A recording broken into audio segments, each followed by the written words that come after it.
Hello, my friends, and welcome back. Thank you very much for being with me again today. A little personal story, if you don't mind. If you mind, click away. If you don't mind, stick around. So, if you sometimes want to meet me, you can meet me in Glen Arbor, Michigan. That's the area where you might find me. We'll find on the beaches, we'll find on the landing ground, but we'll never surrender. So you're gonna find me on the beach, you can find me in the restaurant, you can find me in the bar, you can find me in the woods, you can find me biking, you can find me doing a lot of things over there. And I want to tell you a story that happened to me, something that happened to me, not to me specifically, something I observed a few days ago.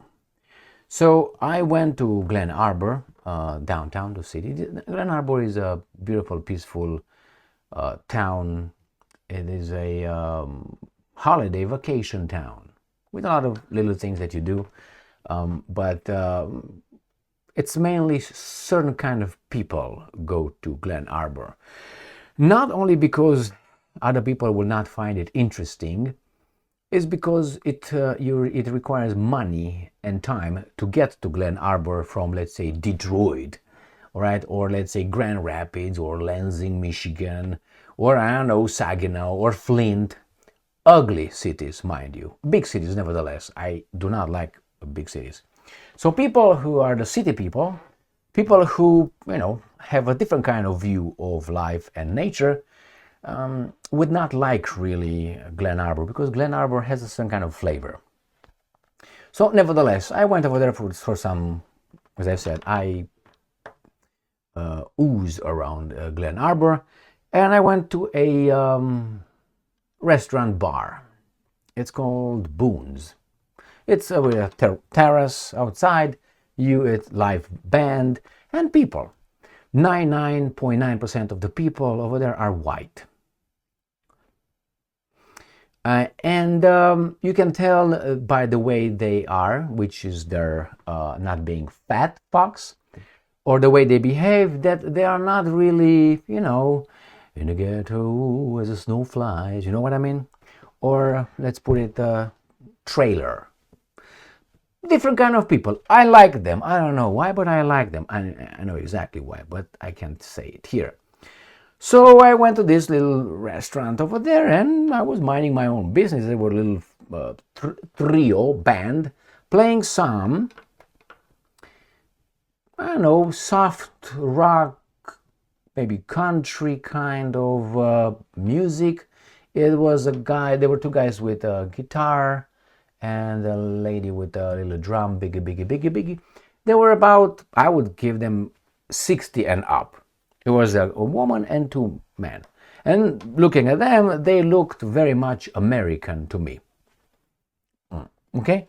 So they were singing, I don't know what they were singing something like 1970s, something that, I don't know, beautiful. And people, you can dance over there if you want. And there are some children, a lot of, not skinny, thin people with, in shape. That tells you a certain kind of lifestyle or self-respect, I would guess. Then at one point the band started singing something, playing something, and then there were two sisters. I figured out by looking at where they went, and so there was two children. They were white and blonde. One a little bit blonder, and the other one not that blonde. And I looked at the mom and dad, all right, sitting, and the mom was looking very admirative at her children, obviously. And the children, the two of them, went to dance. And it's like, let's say I sing, I play a song, let's say, Give Me Back My Bullets. All right, let's say Lynyrd Skynyrd. Give me back my bullets, bum, bim, bum, bum. So it has nothing to do with any... anyway, so the kids started dancing the way they dance at home, the way probably they dance at school, the way probably is acceptable. Remember, the mother was ecstatic about how the kids were dancing. My jaw dropped. Why?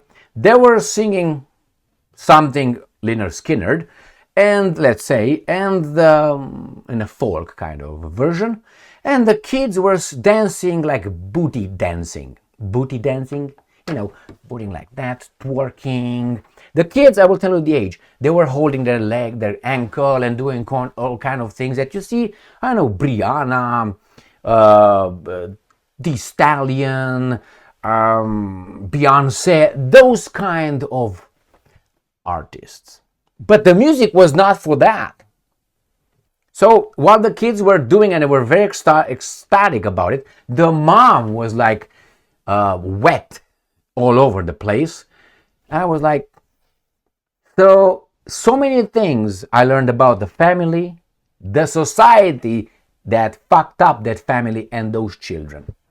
They were dancing the wrong way to the wrong music. If you don't understand what I'm saying, just click away, right? If you understand what I'm saying, then you have to give me a fucking likes over there, like 3,000 of them in 2 views. So I thought I would just share that with you. I always like going over there to Boons. I like to go to Arts. I like Arts being another old restaurant over there, bar, restaurant kind of. And you see certain kind of people.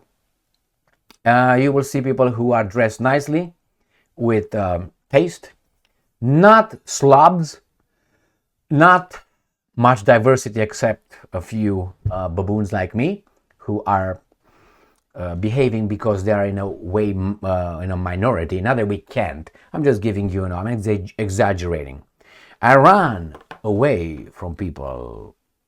I ran away from Romania for the same reason. As my father used to say, if these guys are Romanians, then we are not Romanians. If we are Romanians, then they are not Romanians. Totally different. So yeah, what can I tell you? An experience like that. And I have children, and I noticed the same way, the same thing to my children. Very much unfortunately. Why? Because it's not you who raise your children in America. It is the government and the guys behind the government who raise your kids. The music they play in school, you can play how much you want Mozart at home. Or you can play how much you want, I don't know, Beethoven or Paganini or something like that. The children will come with Snoop Dogg from school. That's cool over there. And the professors, the teachers over there, they will promote that garbage.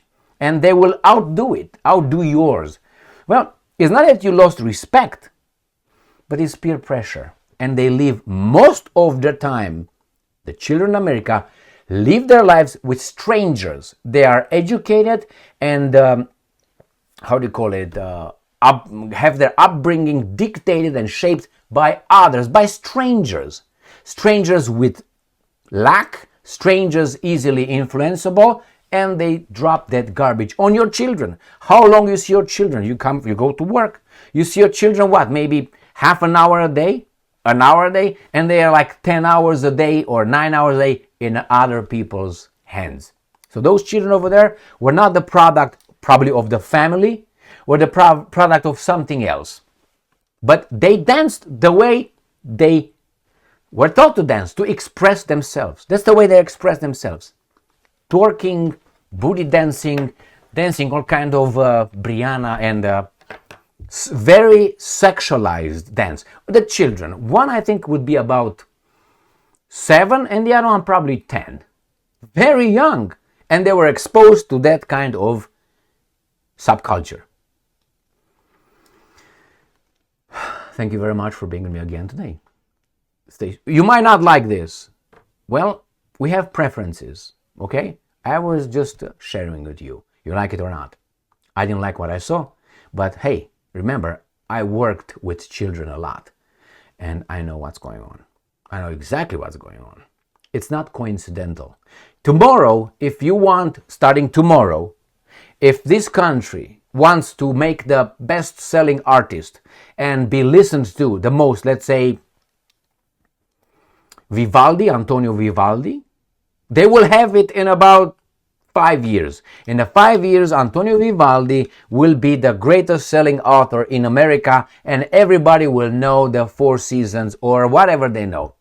They will know it. I guarantee you that.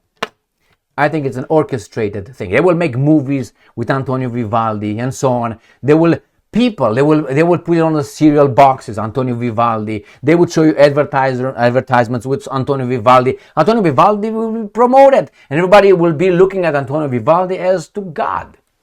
Like you look to Drake, you look to Eminem, you look to 50 Cent, you look to D Stallion, you look to Brianna, you look to Beyonce, you look to Snoop Dogg, you look to these guys as being the artists.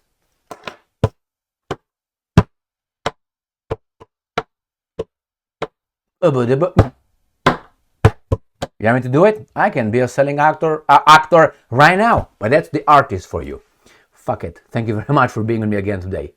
Stay strong, stay smart, look for the truth, and be just.